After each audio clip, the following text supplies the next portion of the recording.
The creek ran higher than Xavier had seen it in 3 years, swollen with spring melt from the mountains, and he stood on the bank watching a woman in a traveling dress hesitate at the stepping stones with a determination in her eyes that reminded him of his mother before consumption took her.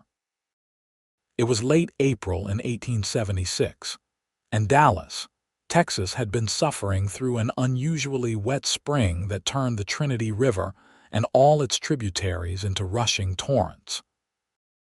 Isaac had ridden out to check on his cattle grazing in the northern pastures when he came upon the swollen creek, and the woman standing there, carpetbag clutched in one gloved hand, staring at the water like she could will it, to calm itself through sheer force of will. "Madam," Isaac called out, dismounting from his buckskin gelding, "that crossing is not safe today." She turned to look at him, and Isaac felt something shift in his chest. She had auburn hair pinned up beneath a simple bonnet, green eyes that held both wariness and frustration, and a smudge of dirt on one pale cheek. She could not have been more than 22 or 23, about his own age of 25, and everything about her posture suggested she had been traveling for far too long. "I need to get across," she said, her voice carrying a cultured Eastern accent that did not belong out here in the mud and mesquite. "The stagecoach left me at the junction 5 miles back. The driver said Dallas was just across this creek." He was not wrong, but he should have warned you about the crossing after the rains. Isaac led his horse closer, assessing the situation. The stepping stones were still visible, but water rushed over several of them, and the current would easily knock a woman off balance. "How long have you been standing here?" 20 minutes. She set her carpetbag down with a thump. "Maybe 30. I keep thinking the water will look less intimidating if I stare at it long enough." Despite himself, Isaac smiled. "That has never been my experience with intimidating things." "Well, I am fresh out of better ideas." She picked up her bag again, squaring her shoulders. "I suppose I shall just have to wade through and hope my belongings do not get too soaked." "Or," Isaac said, moving to block her path to the stones, "you could accept help from someone who knows this creek." Suspicion flickered across her face. Out here, a woman alone had every right to be cautious of strange men, even ones offering assistance. Isaac took off his hat, holding it against his chest in what he hoped was a non-threatening gesture. "Name is Isaac Xavier. I run cattle about 3 miles north of here. I promise I am only trying to help you reach town safely, nothing more." She studied him for a long moment, and Isaac had the uncomfortable sensation of being thoroughly assessed and measured. Finally, she gave a slight nod. "Margaret Dalton," she said. "Recently of Boston, Massachusetts, and currently very tired of traveling." "Well, Miss Dalton, there is a safer ford about half a mile downstream, but the quickest way is for me to help you across these stones. The water is not deep, but the current is strong. If you will allow me to steady you, we can make it across without you getting more than your boots wet." Margaret looked at the stones again, then back at him. "You seem very confident about that." "I have been crossing this creek since I was 8 years old. I know every stone, every current, every deep spot. I give you my word I will not let you fall." Something in his tone must have convinced her, because she nodded again, this time with more certainty. "Very well, Mr. Xavier. I accept your help." Isaac tied his horse to a nearby cottonwood, knowing the well-trained animal would wait, then returned to Margaret's side. She had already gathered her skirts in one hand, revealing practical leather boots that were far more sensible than the delicate shoes many Eastern women wore. "Smart footwear," he observed. "I was told Texas was not kind to delicate things," she replied. "I chose to believe that advice." "Whoever told you that was wise." Isaac stepped onto the first stone, testing it despite knowing it would be solid. He had crossed here hundreds of times. Then he turned back and offered his hand to Margaret.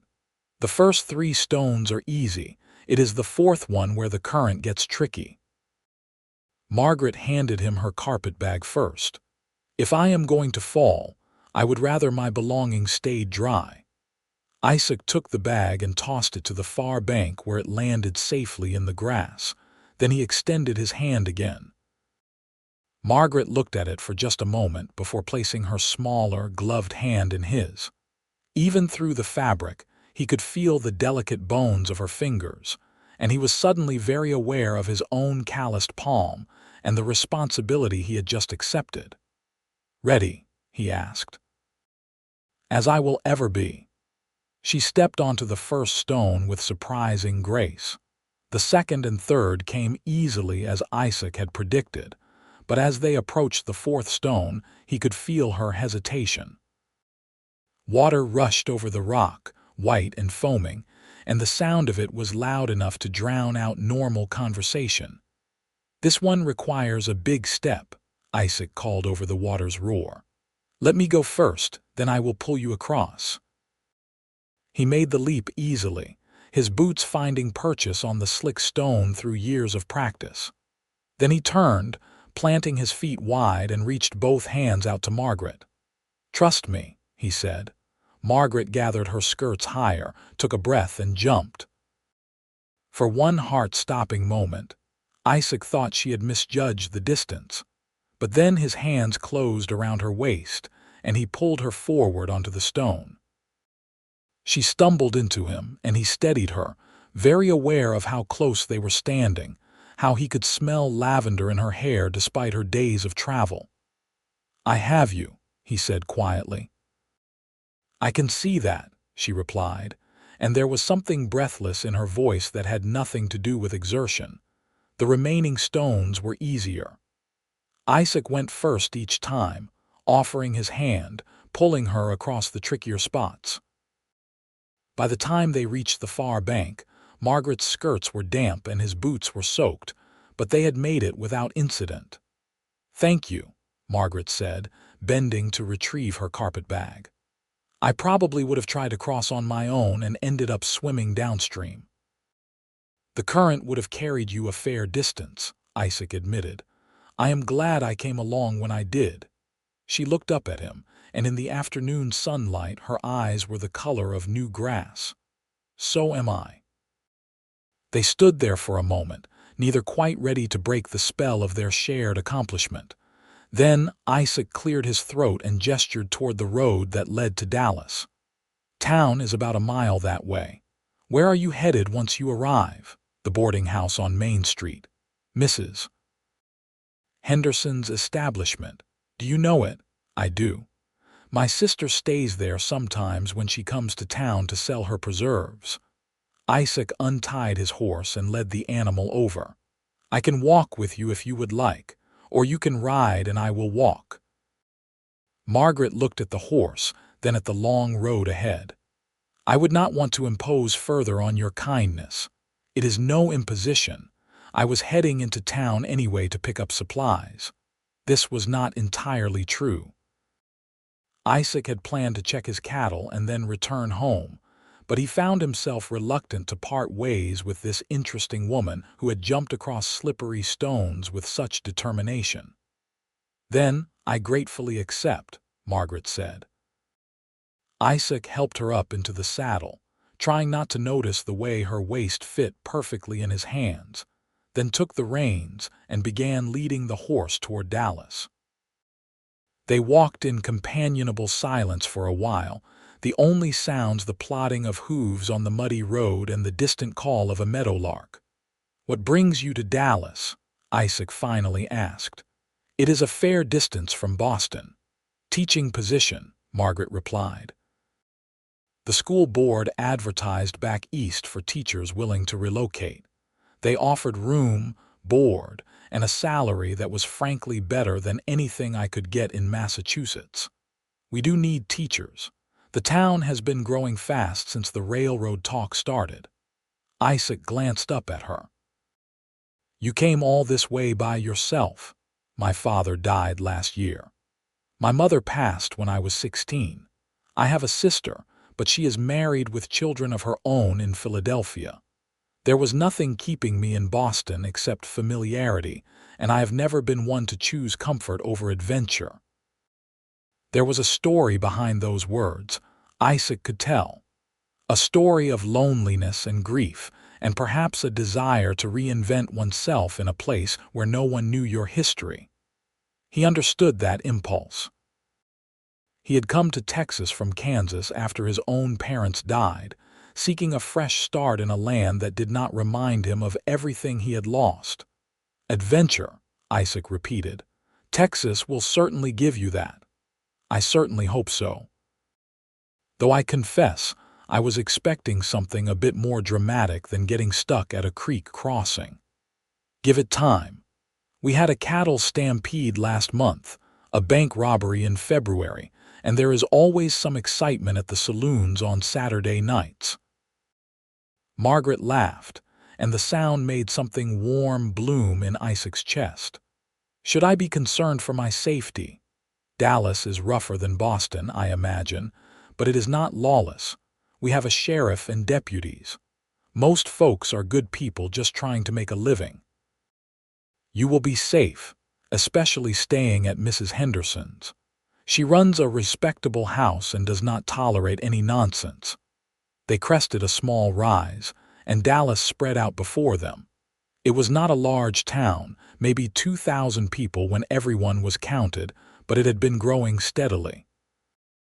Main Street boasted several businesses: a general store, a bank, 2 saloons, a hotel, the sheriff's office, a church, and various other establishments. Beyond the main thoroughfare, houses and smaller buildings spread out in a somewhat haphazard pattern, and on the outskirts, corrals and stockyards marked where the cattle industry that drove much of the local economy operated. "It is smaller than I expected," Margaret said softly, disappointed. "No, just adjusting my expectations." She sat up straighter in the saddle. "I think I like that I can see the whole town from here. Boston was so large you could walk for hours and never see the same street twice." Isaac led them down into town, acutely aware of the curious looks they were attracting. A stranger always drew attention, especially a well-dressed woman riding his horse while he walked beside her. By tomorrow, everyone in Dallas would be speculating about Margaret Dalton and her relationship to Isaac Xavier. Mrs. Henderson's boarding house was a 2-story white building with a wraparound porch and flower boxes that would be full of blooms once summer arrived. Isaac helped Margaret down from the horse, his hands once again finding her waist, and this time she let them linger there for just a moment longer than necessary. "Thank you again, Mr. Xavier," she said, looking up at him. "I cannot imagine what would have happened if you had not come along." "You would have figured something out," Isaac said. "You seem like a resourceful woman." "I try to be." She smiled, and it transformed her whole face, making her look younger and lighter as if some burden had been lifted. "Perhaps I will see you around town." "Perhaps you will," Isaac agreed, though he was already planning to find reasons to come to Dallas more often than his usual weekly supply runs. Margaret retrieved her carpetbag and climbed the steps to the boarding house. At the door, she turned back and waved. Isaac waved back, feeling foolish and young and strangely hopeful in a way he had not felt since before his parents died. He watched until she disappeared inside, then mounted his horse and headed toward the general store. He did actually need supplies, and more importantly, he needed to think about what had just happened. In the space of an hour, a woman he had never met had somehow managed to work her way under his skin, and Isaac had the unsettling feeling that his carefully ordered life was about to become a lot more complicated. The general store was run by Thomas Pritchard, a balding man in his 50s who knew everything about everyone in Dallas. He looked up when Isaac entered, eyebrows rising with interest. "Saw you riding in with a lady," Thomas said without preamble. Pretty thing. New in town. New teacher, Isaac replied, picking up a bag of coffee beans and pretending to examine it with great interest. She was having trouble crossing Miller Creek. I helped her out. That was neighborly of you. Thomas's tone suggested he thought it was more than just neighborly. You planning to help her get settled too? I was planning to buy supplies and go home, Isaac said firmly. You have any of that maple sugar left? Might have some in the back. You know, the town social is next Saturday. I bet a new teacher would appreciate having someone show her around, introduce her to folks. Isaac sighed. This was exactly what he had expected, but it was still annoying. Thomas, I helped her cross a creek. I am not courting her. Did I say you were? I am just making conversation. Thomas disappeared into the back room, leaving Isaac alone with his thoughts. The truth was, Isaac had not thought about courting anyone in years. After his parents died and he moved to Texas, he had been focused entirely on building his ranch, proving he could make it on his own. There had been women, of course. A few brief encounters that never went anywhere. A rancher's daughter who had seemed interested until she realized Isaac had no interest in merging their properties through marriage. But nothing that had made him feel the way he had felt looking into Margaret Dalton's green eyes on that creek bank. Thomas returned with the maple sugar and several other items Isaac had not asked for but probably needed. As the store owner tallied up the purchases, he said casually, "Mrs. Henderson mentioned the school board is hosting a welcome dinner for the new teacher. Wednesday evening at the church. Whole town is invited." "Is that so?" Isaac said neutrally. "Yep, I figure most folks will turn out. It has been a while since we had any new blood in town, especially someone educated from back east. Should be interesting." Isaac paid for his supplies and loaded them into his saddlebags, very aware that Thomas was watching him with a knowing smile. As he mounted his horse, the older man called out, "See you Wednesday, Isaac." Isaac did not dignify that with a response, but as he rode out of town, he was already planning what he would wear to the welcome dinner. The week passed slowly. Isaac threw himself into ranch work, riding fence lines, checking on his growing herd, fixing a broken gate, and trying very hard not to think about auburn hair and green eyes. His ranch was modest but growing. 200 acres of decent grazing land that he had purchased with his inheritance from his parents. The house was small, just 3 rooms, but it was solid and well built, and Isaac took pride in what he had accomplished in the 3 years since he had arrived in Texas. By Wednesday evening, he had run out of excuses not to attend the dinner. He washed up, put on his best shirt and pants, and made the ride into Dallas just as the sun was setting.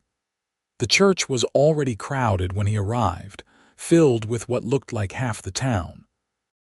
Long tables had been set up outside in the churchyard, covered with dishes that the women of Dallas had prepared. Lanterns hung from tree branches, casting warm light over the gathering. Isaac spotted Margaret immediately. She stood near the church steps, wearing a dark green dress that brought out her eyes, her hair arranged in a style that was both elegant and practical. She was surrounded by a group of women, including Mrs.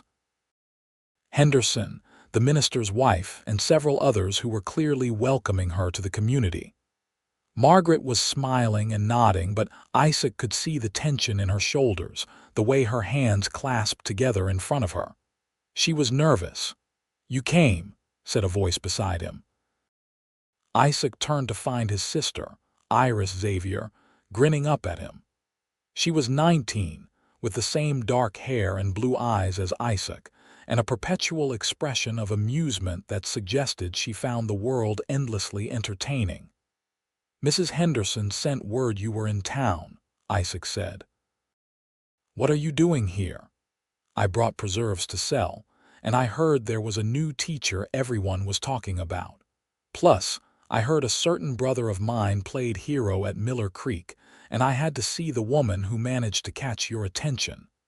She did not catch my attention. I helped her cross a creek, that is all. Right, and that is why you are staring at her like she is the last piece of pie at a church social. Iris linked her arm through his. Come on, big brother, let me introduce you properly. Before Isaac could protest, Iris was dragging him across the churchyard toward Margaret. The group of women parted as they approached, and Margaret looked up, her eyes widening slightly when she saw Isaac. Miss Dalton, Iris said brightly, I wanted to properly introduce you to my brother, Isaac Xavier, though I understand you have already met under rather dramatic circumstances. Hardly dramatic, Isaac said quickly. Just a creek crossing. That needed help, Margaret added, and there was warmth in her voice, a hint of shared memory. Your brother was very kind to assist me. He is good at that sort of thing, very heroic.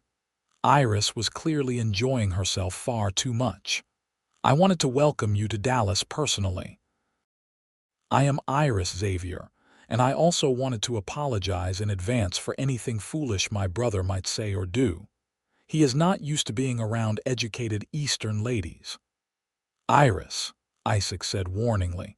Margaret laughed, and just like before, the sound made Isaac's heart do something complicated. That is quite all right. I am not used to being around Texas ranchers, so we are even. The minister called everyone to gather for prayer before the meal, and in the general shuffle, Isaac found himself standing next to Margaret. She glanced up at him, a small smile playing at the corners of her mouth. Your sister seems delightful, she murmured. She is a menace, Isaac replied, but there was affection in his voice. I had a feeling the two of you were close. She is all the family I have left. We look after each other. Something shifted in Margaret's expression, a flicker of understanding. I know what that is like, to have your family reduced to the people you can count on one hand. Before Isaac could respond, the minister began the blessing. As everyone bowed their heads, Isaac was intensely aware of Margaret standing beside him, close enough that her sleeve brushed his arm. The simple touch sent electricity through him, and he had to force himself to focus on the prayer rather than the woman beside him. The meal was boisterous and warm, with everyone eager to meet the new teacher and share stories about Dallas. Margaret handled it all with grace, asking questions, laughing at jokes, and generally charming everyone she spoke with. Isaac found himself hanging back, watching her interact with his neighbors and friends, impressed by how easily she adapted to the very different social dynamics of a small Texas town.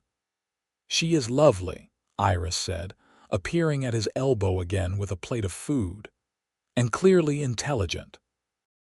You should talk to her. I am sure she has enough people talking to her.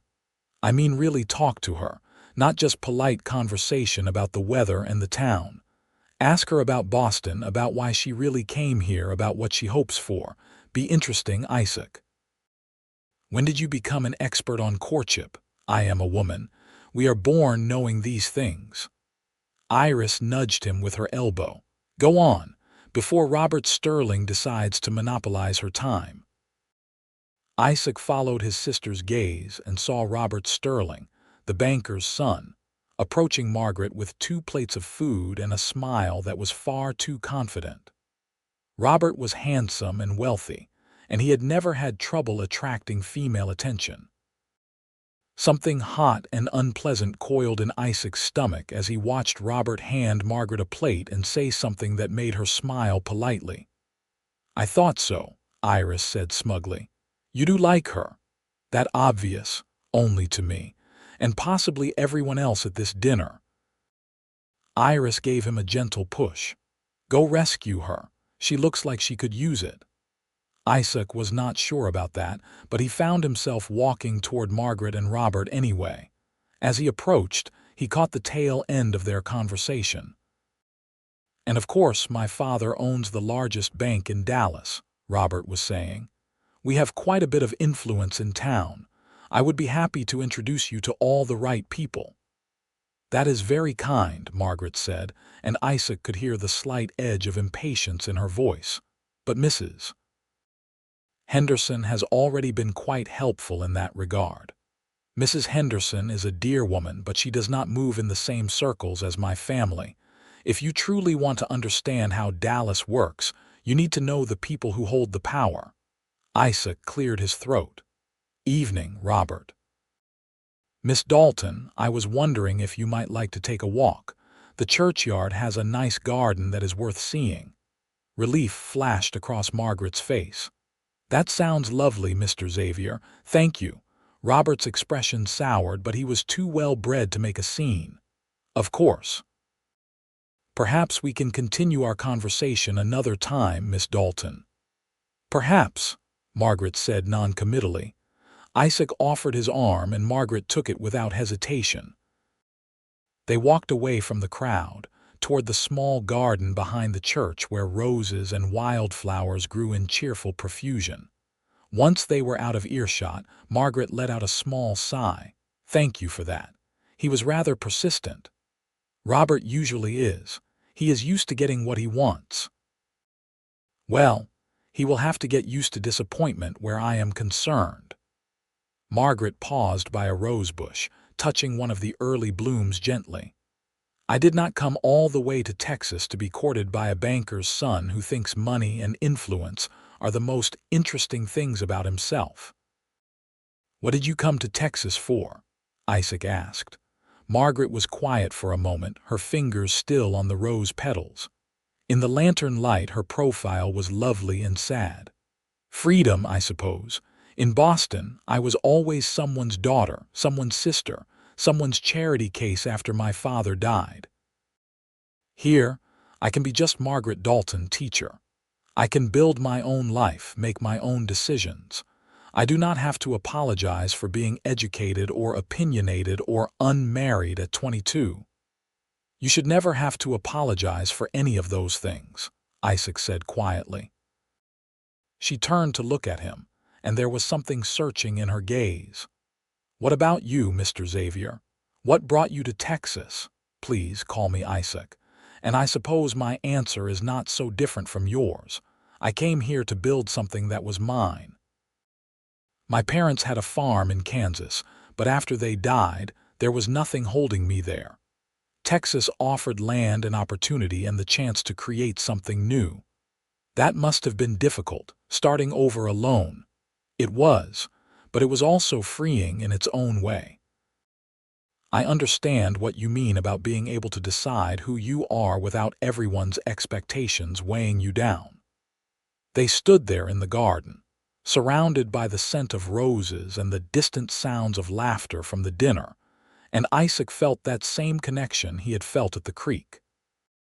This was a woman who understood loss and resilience, who had chosen adventure over comfort, who was not afraid to remake herself in a new place. "I am glad you were at that creek," Margaret said softly. "Not just because you helped me cross, but because you have made Dallas feel less lonely already." "I am glad I was there too," Isaac replied, and he meant it more than he had meant anything in a long time. They walked through the garden for a while longer, talking about small things. The flowers, the weather, Margaret's first impressions of her students, Isaac's hopes for his ranch. It was easy conversation, comfortable, and Isaac found himself relaxing in a way he rarely did around other people. Eventually, they made their way back to the dinner, where Iris caught Isaac's eye and gave him an enthusiastic thumbs up that he pretended not to see. The evening wound down slowly. Families began packing up and heading home, and Isaac knew he should do the same. He had a long ride back to his ranch, and dawn came early.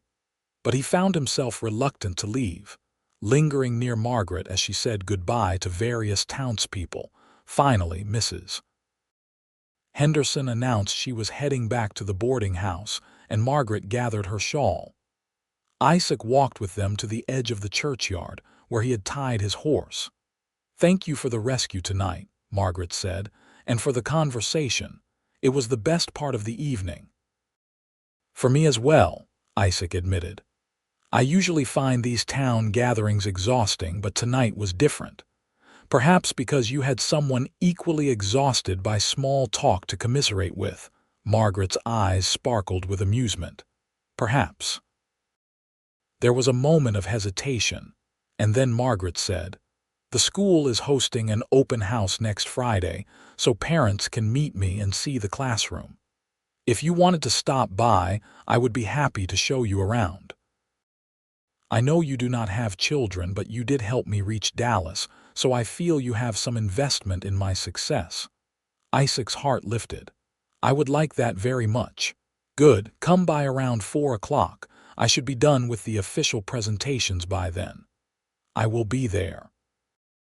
They said their good nights, and Isaac mounted his horse, watching as Margaret and Mrs. Henderson walked toward the boarding house.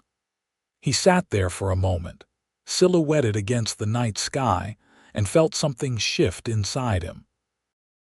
Something that felt like hope, like possibility, like the beginning of a story he had not known he was waiting to tell. Iris appeared beside his horse, grinning up at him. "So, are you going to pretend you are not completely smitten, or can we be honest with each other?" "Get your horse," Isaac said, trying to sound stern. "I will ride you back to the boarding house. She is wonderful, Isaac. I can see why you like her. I barely know her. But you want to. That is what matters." Iris squeezed his leg affectionately. "Go home, dream about your pretty teacher. I will see you next week." Isaac did ride home, and he did dream about Margaret, though he would never admit that to his sister. And when he woke the next morning, the first thought in his head was that Friday was only 9 days away. The week crawled by with agonizing slowness. Isaac threw himself into work, but his mind kept drifting back to green eyes and auburn hair, to the sound of Margaret's laugh, to the way she had looked at him in the garden. He caught himself smiling at odd moments, and his ranch hands gave him curious looks that he steadfastly ignored. On Thursday, he rode into town under the pretense of needing horseshoes checked. While the blacksmith worked, Isaac found himself walking past the schoolhouse, a small building at the edge of town with a freshly painted sign and new glass in the windows. Through one of those windows, he could see Margaret moving around the classroom, arranging books and papers. She looked absorbed in her work, and Isaac did not want to interrupt, so he just watched for a moment before moving on. Friday afternoon arrived with agonizing slowness. Isaac cleaned up carefully, changing his shirt twice before settling on a dark blue one that Iris had once said brought out his eyes. He felt ridiculous caring so much about his appearance, but he cared anyway. He arrived at the school just before 4 o'clock, tying his horse to the hitching post out front. The door was open, and Isaac could hear Margaret's voice inside, though he could not make out the words. He knocked on the doorframe, and the conversation inside stopped. Margaret appeared a moment later, still talking to someone behind her. "And I truly appreciate your support, Mrs. Wilson. It means a great deal to know the parents are invested in their children's education." She turned and saw Isaac, and her whole face brightened. "Isaac, you came." "I said I would." Margaret finished saying goodbye to Mrs. Wilson, a stout woman with 3 children who looked at Isaac with undisguised curiosity as she left. Then Margaret was alone in the doorway, smiling up at him with obvious pleasure. "Come in. Let me show you what I have done with the place." The schoolhouse was small but cheerful, with desks arranged in neat rows, a large slate board at the front, and shelves lined with books. Margaret had added small touches that made the space feel warm.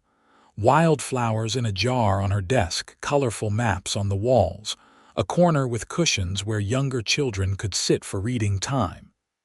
"It is wonderful," Isaac said honestly. "You have made it feel welcoming." "That is what I hoped for. So many schoolhouses are austere and intimidating. I want the children to actually want to be here." Margaret ran her hand along one of the desks.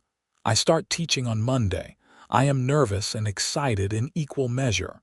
You will be wonderful. The children will love you." "You sound very certain of that." "I am.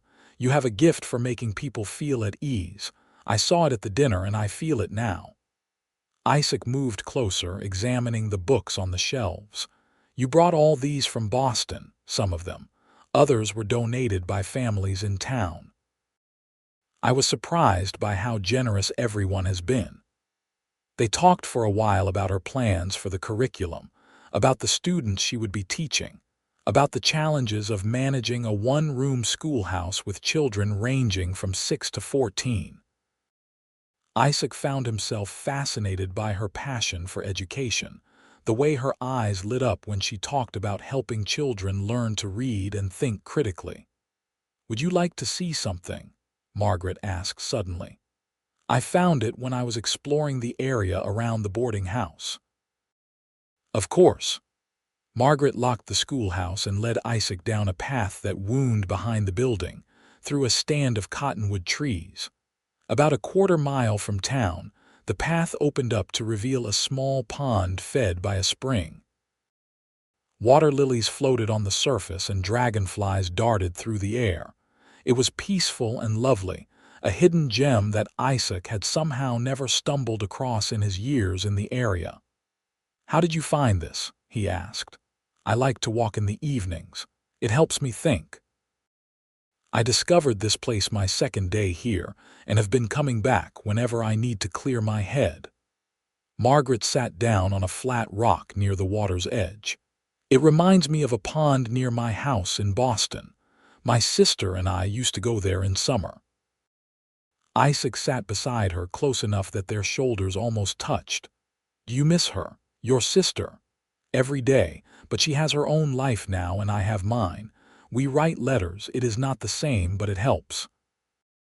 Margaret picked up a small stone and tossed it into the pond, watching the ripples spread. "Do you ever get lonely out at your ranch?" "Sometimes," Isaac admitted. "The work keeps me busy and Iris visits when she can. But yes, there are nights when the silence feels very loud." "I know exactly what you mean." They sat in comfortable silence for a while, watching the water and the play of light through the trees. Isaac was acutely aware of Margaret beside him, of the small distance between them, of how easy it would be to reach out and take her hand. He wanted to, but he also did not want to rush things, did not want to ruin this fragile connection they were building. "Isaac," Margaret said quietly, "can I ask you something?" "Of course. When you helped me at the creek, was it just kindness? Or did you feel something too?" The question caught Isaac off guard, but he appreciated her directness. "I felt something," he said honestly. "I am not sure what to call it yet, but yes, I felt it." Margaret turned to look at him, her green eyes searching his face. "I am glad. I thought perhaps I was imagining things or being foolish. I am not usually one to develop feelings so quickly." "Neither am I. This is new territory for both of us." "Then perhaps we can explore it together, slowly, honestly, and see where it leads." Isaac smiled, feeling something tight in his chest loosen and expand. "I would like that very much." The sun was starting to set, painting the sky in shades of orange and pink. Isaac stood and offered his hand to Margaret, helping her up from the rock. Their hands lingered together for a moment, and then Margaret stepped closer and rose on her toes to kiss his cheek. "Thank you for coming today," she whispered. "Thank you for inviting me," Isaac replied, his voice rougher than he intended. They walked back to town slowly, neither wanting to rush the moment. At the boarding house, Isaac said goodbye with a promise to return the following week. As he rode home in the gathering darkness, he felt lighter than he had in years, as if something heavy he had been carrying without realizing it had finally been set down. The following weeks fell into a pattern that felt both natural and precious. Isaac found reasons to come to Dallas several times a week. Supplies he needed, fence posts to pick up, imaginary errands that brought him into town just around the time Margaret would be finishing at the school. They would walk together, sometimes to the pond, sometimes just through the streets of Dallas, talking about everything and nothing. Margaret threw herself into teaching with a passion that impressed everyone. The children adored her, and parents reported that their sons and daughters were actually excited about school for the first time. She had a gift for making learning feel like an adventure rather than a chore, and the school board was thrilled with their decision to bring her to Dallas. Isaac found himself sharing things with Margaret that he had never told anyone, not even Iris. About his childhood in Kansas, about watching his parents waste away from illness, about the guilt he felt at being relieved when they finally passed, because at least their suffering was over. About his fears that he was not good enough, smart enough, strong enough to make his ranch successful. About the loneliness that had become such a constant companion, he had almost stopped noticing it. Margaret shared her own stories in return. About her father's long decline after her mother's death, about caring for him while also trying to maintain her own life. About the suffocating expectations of Boston society, where unmarried women over 20 were seen as failures, where intelligence in a woman was considered a liability rather than an asset.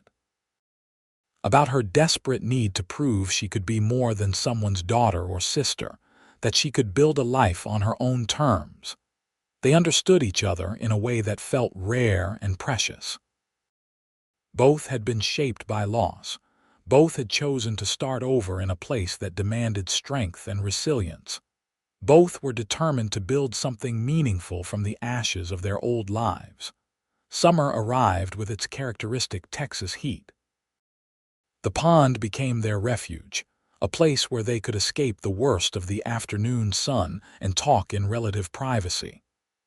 One particularly hot day in late June, about 2 months after they had met, Isaac arrived at the school to find Margaret looking frazzled and exhausted. "Difficult day?" he asked. The children were restless from the heat, and I lost my patience with Tommy Patterson when he put a frog in Mary Cooper's desk. I snapped at him, and now I feel terrible because he is only 9 and it was just a prank. Margaret sank into her desk chair. "Sometimes I wonder if I am cut out for this." "You are absolutely cut out for this. You are the best teacher Dallas has ever had. Everyone says so." Isaac perched on the edge of her desk. "And losing your patience once does not make you a bad teacher. It makes you human. I just have such high expectations for myself. I want to be perfect at this." "No one is perfect, Margaret. We are all just doing our best and hoping it is enough." She looked up at him, and there were tears in her eyes. Without thinking, Isaac reached out and brushed one away with his thumb. The touch seemed to break something open between them. Margaret stood, closing the distance between them, and suddenly they were kissing. It was not like the chaste kiss on the cheek Margaret had given him weeks ago. This was desperate and honest, full of all the feelings they had been carefully dancing around. Isaac's hands found her waist, pulling her closer, and Margaret's fingers tangled in his hair. The kiss went on until they were both breathless, and when they finally broke apart, they were both trembling. "I have wanted to do that for weeks," Isaac admitted. "So have I," Margaret whispered. "I was starting to think you never would. I was trying to be respectful, give you time to be sure." "I am sure, Isaac. I have been sure since that day at the pond when you told me I was not foolish for having feelings. I am falling in love with you, and I do not want to pretend otherwise anymore." Isaac felt like his heart might burst. "I am falling in love with you too." "I think I started falling that day at the creek." They kissed again, softer this time, full of promise rather than desperation. When they finally left the schoolhouse, they walked hand in hand to the pond, no longer bothering to maintain the careful distance they had been keeping. At the pond, they sat on their rock and talked about the future, about what it might look like if they were together. "I do not want to give up teaching," Margaret said. "It is important to me. I would never ask you to. I respect your work too much for that. And I would need to keep some independence. My own money, my own decisions. I know that is not traditional, but it matters to me. Margaret, I am not interested in traditional. I am interested in you exactly as you are. Independent, opinionated, educated, passionate about teaching. I do not want to change anything about you." She smiled, and it was like the sun coming out. "How did I get so lucky to meet you at that creek? I think I am the lucky one." They stayed at the pond until the stars came out, making plans and promises. And by the time Isaac rode home that night, they had agreed to court officially, publicly, with an understanding that this was serious and heading toward marriage. The town of Dallas responded to the news with varying degrees of surprise and approval. Most people were happy for them, particularly those who had seen how lonely both Isaac and Margaret had been before they found each other. Mrs. Henderson was thrilled. Iris was insufferably smug about having called it from the beginning, and the children in Margaret's class were excited that their teacher had a beau.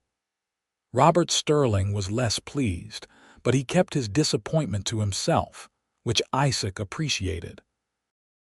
The last thing he wanted was drama or conflict to mar the happiness he had found. As summer progressed into fall, Isaac and Margaret became a fixture around Dallas. They attended church socials together, took long rides on Isaac's ranch land, spent evenings on Mrs.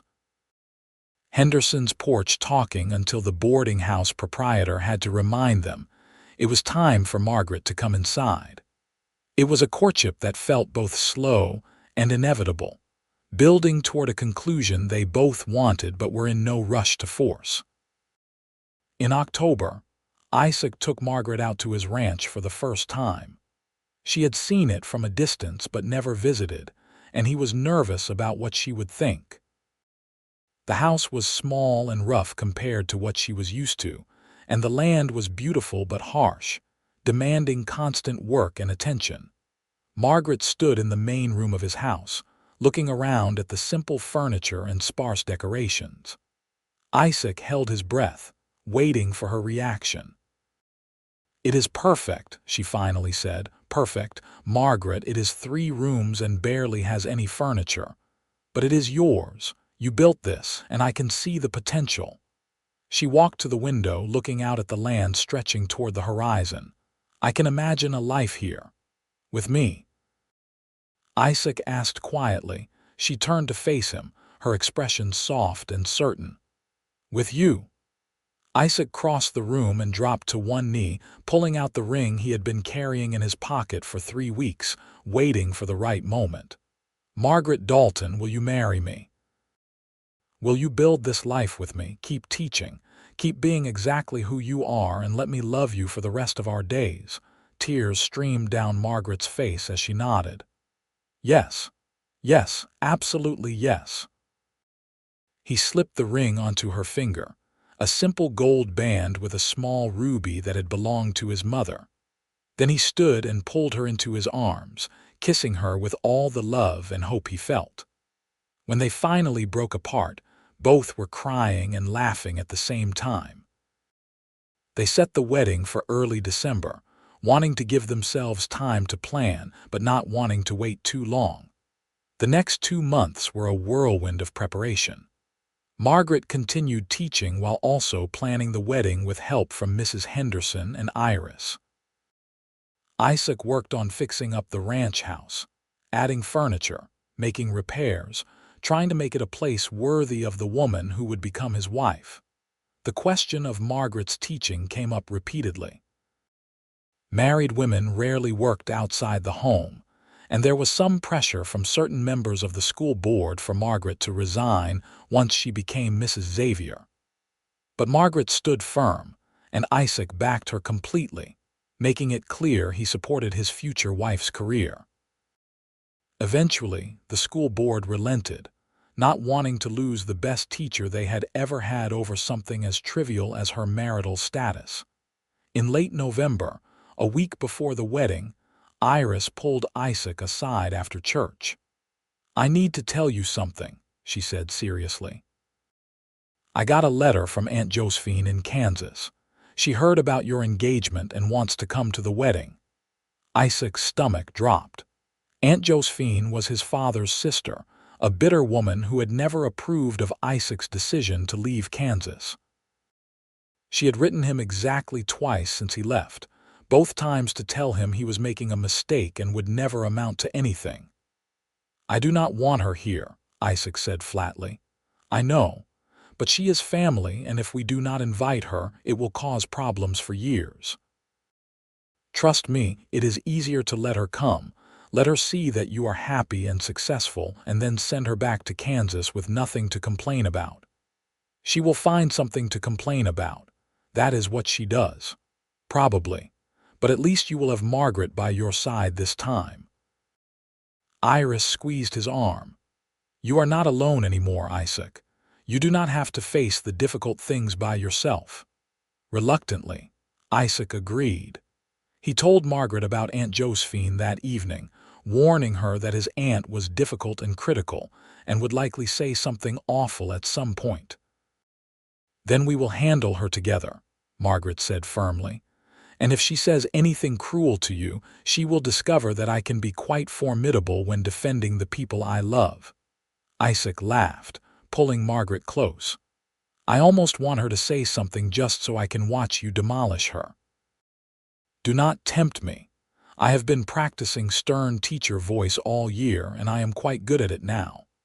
The day of the wedding arrived cold but clear. The ceremony was held at the church in Dallas, with what seemed like the entire town in attendance. Iris stood up with Margaret, and Tom Wright, one of Isaac's ranch hands and closest friends, stood up with Isaac. Aunt Josephine sat in the front row with a pinched expression that suggested she was deeply disapproving of everything she saw, but Isaac barely noticed his aunt. All his attention was on Margaret as she walked down the aisle in a simple but elegant ivory dress, her auburn hair adorned with small white flowers. She was the most beautiful thing he had ever seen, and when she reached him and took his hands, he had to blink back tears. The minister led them through the vows, and Isaac spoke his with complete certainty. He promised to love and cherish Margaret, to support her dreams, to be her partner in all things. Margaret made the same promises, her voice strong and clear, and when the minister pronounced them husband and wife, the kiss they shared was full of joy and promise. The reception was held in the church hall, with food and music and dancing. Aunt Josephine cornered Isaac at one point, her lips pressed into a thin line of disapproval. "That wife of yours is quite opinionated," she said. "She told me she plans to continue teaching even after you have children. That is highly inappropriate." "That wife of mine is the best thing that ever happened to me," Isaac replied calmly. "And I support whatever decisions she makes about her career. We are partners, Aunt Josephine, not master and servant. Your father would be ashamed of you, letting a woman dictate terms." "My father taught me to respect strong women by loving my mother the way he did. He would be proud of me for finding someone like Margaret." Before Aunt Josephine could respond, Margaret appeared at Isaac's side, slipping her hand into his. "Excuse me, Aunt Josephine, but I need to steal my husband for a dance." She led Isaac onto the dance floor, and as they swayed to the music, she whispered, "I heard some of that conversation. Are you all right? I am perfect. Especially now that you rescued me. I promised to defend you, did I not? That includes rescue operations at our own wedding." They danced until late in the evening, surrounded by friends and well-wishers. Aunt Josephine left early, looking sour, and Isaac felt nothing but relief. He did not need her approval anymore. He had built a good life, found an extraordinary woman, and created something real and lasting. That was enough. As the reception wound down, Isaac and Margaret said their goodbyes and climbed into a wagon for the ride back to the ranch. It was their home now together. Mrs. Henderson had already moved Margaret's belongings out earlier in the week, and Iris had helped arrange everything in the house while they were at the ceremony. The ranch house was warm when they arrived, a fire burning in the hearth, candles lit on every surface. Iris had outdone herself, making the small space feel romantic and welcoming. There was even a bouquet of winter wildflowers on the table. "Your sister is wonderful," Margaret said, looking around. "She really is." Isaac pulled Margaret close, wrapping his arms around her from behind. "Welcome home, Mrs. Xavier." "Mrs. Xavier," Margaret repeated softly. "I like the sound of that." They stood there for a moment, holding each other in the candlelight, both overwhelmed by how much their lives had changed in just 8 months. Then Margaret turned in Isaac's arms and kissed him, and everything else faded away. Their first winter as a married couple was cold but happy. Margaret continued teaching, making the daily ride into Dallas on a gentle mare Isaac had bought for her.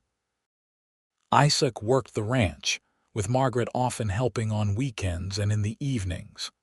They fell into a rhythm that worked for both of them, balancing their individual pursuits with their life together. In February, Margaret discovered she was pregnant. She told Isaac one evening after supper, looking both excited and nervous.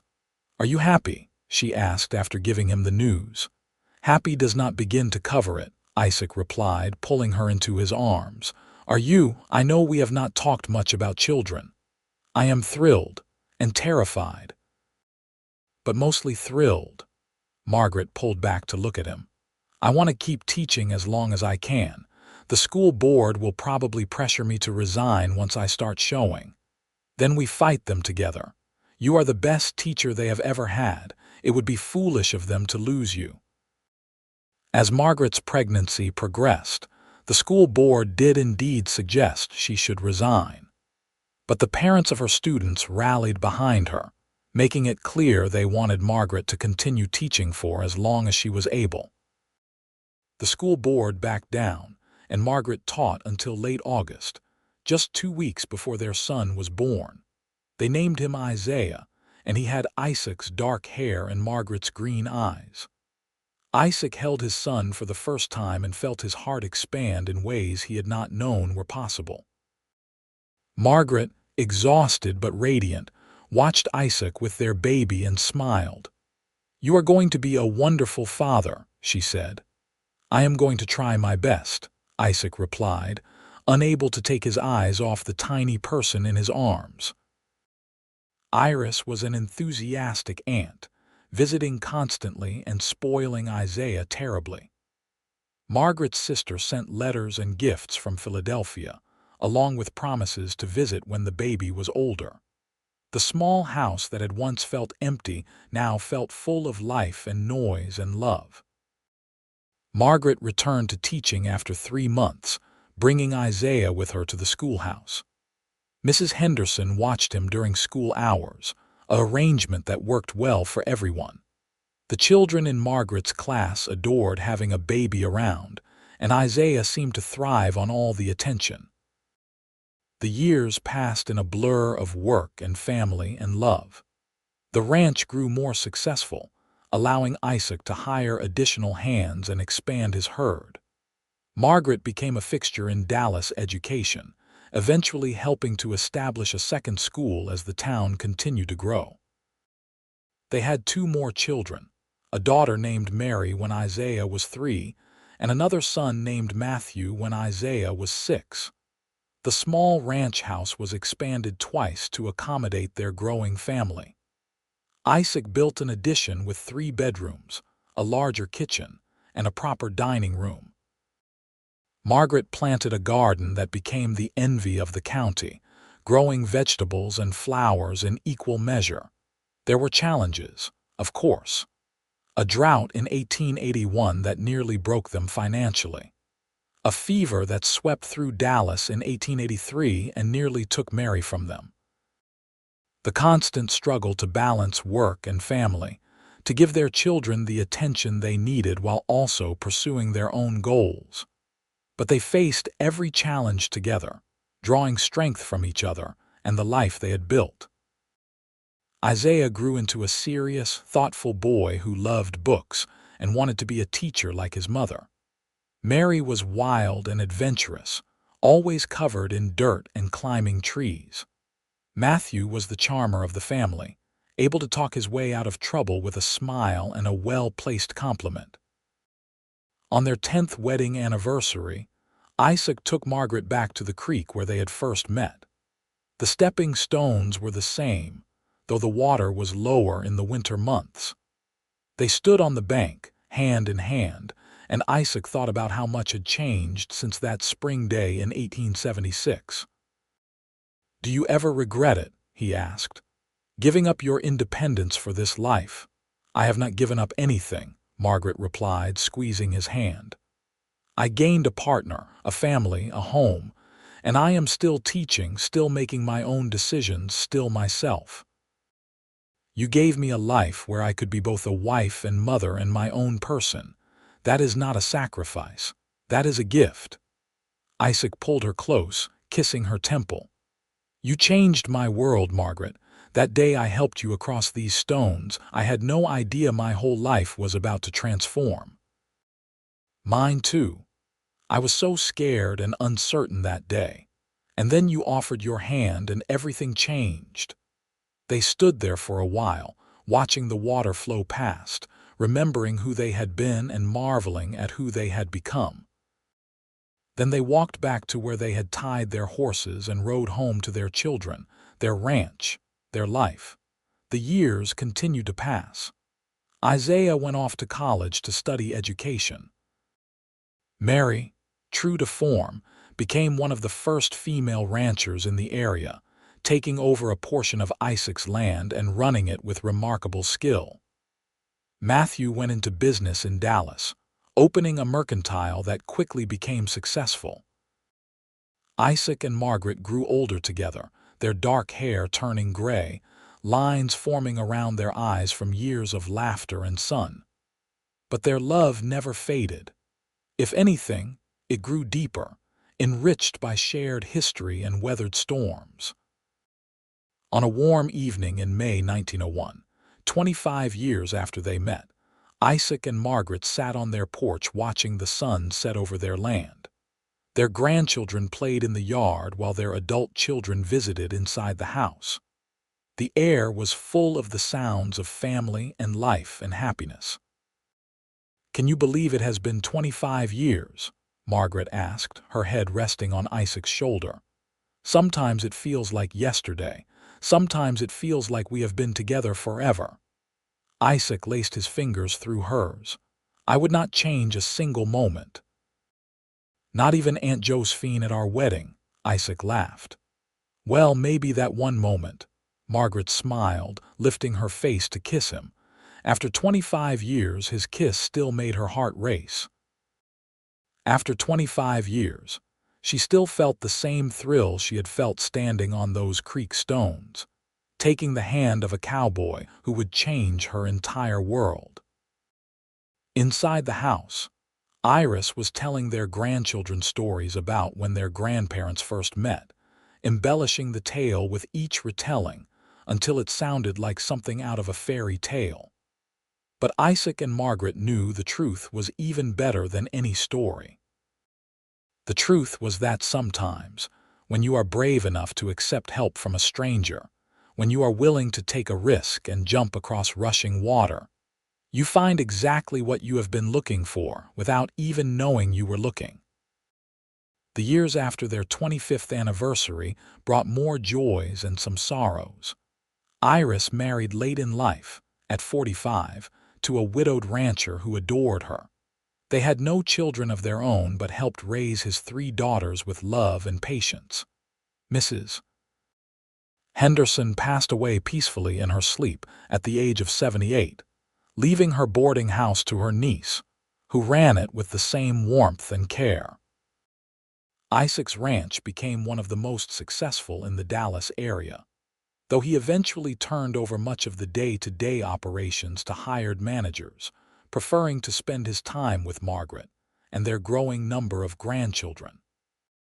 Margaret taught until she was 60, finally retiring only when her eyesight began to fail and making her unable to read the fine print in textbooks. The school held a massive celebration in her honor, with former students traveling from all over Texas to pay tribute to the teacher who had changed their lives. In their later years, Isaac and Margaret became beloved figures in Dallas. They were the couple everyone pointed to as an example of what a marriage should be, full of respect, partnership, passion, and enduring love. Young couples sought their advice. Old couples looked at them and remembered their own early days. On a crisp October morning in 1915, Isaac woke to find Margaret still sleeping beside him. She looked peaceful, her gray hair spread across the pillow, a slight smile on her face. He watched her for a moment, overwhelmed with gratitude for every day they had been given together. Then he leaned over and kissed her forehead. "Good morning, my love," he whispered. Margaret's eyes opened, still the same vibrant green they had been 40 years earlier at that creek crossing. "Good morning, my dear husband." They had breakfast on the porch, as they did most mornings when the weather was fine. Their son, Matthew, stopped by with his children. Their daughter, Mary, rode over from her ranch with news about a new breeding program she was starting.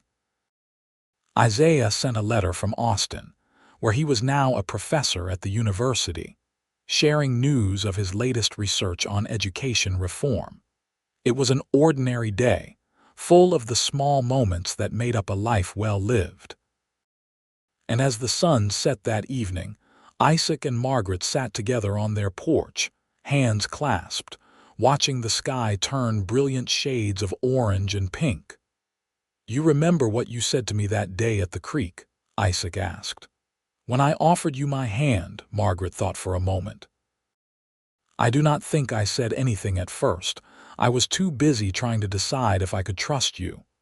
But you did trust me. You took my hand." "Best decision I ever made," Margaret said softly, "though I suppose we both took a leap that day, did we not? I jumped across those stones, and we both jumped into this life together. And we have been jumping together ever since." They sat in comfortable silence as the stars began to appear, one by one, in the darkening sky. Somewhere inside the house, they could hear their grandchildren laughing. The sound of family, of legacy, of a life that had been built from a single moment of connection at a creek crossing so many years ago. Isaac Xavier lived to the age of 82, passing away peacefully in the winter of 1933 with Margaret and all their children by his side.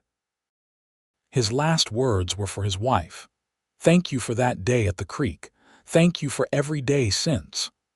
Margaret lived another 5 years, surrounded by the family they had built together.